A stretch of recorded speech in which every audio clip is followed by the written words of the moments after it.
This is partly what led, I hope you understand, then Joseph Smith will be killed and shot to death in Carthage jail in June of 1844.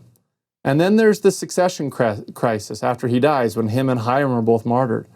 Who's in charge and who leads the church?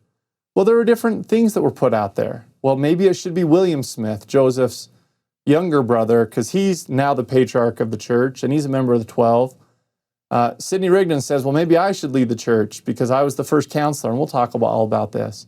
Brigham Young says, no, when the prophet's killed, the first presidency dissolves, and we are the 12, and we hold all the keys of the kingdom. We're now the highest governing body, and we have the keys and the ordinances, and that's where the keys rest, is with the 12 and the president of the 12.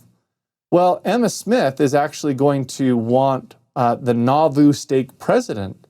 It seems for a time she says, I think William Marks should be the leader of the church because he's the stake president of Nauvoo, and Nauvoo is the center place of the gathering. Almost kind of like a Bishop of Rome thing becomes the Pope. The Nauvoo stake president should become the church president.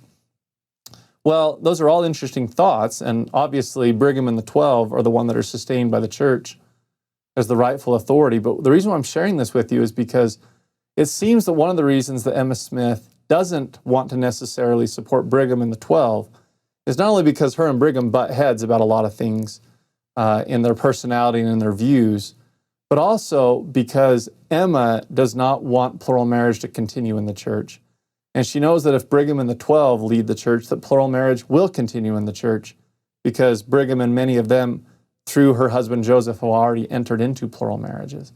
And somebody like William Marks does not support plural marriage. Seems to be some of her motive.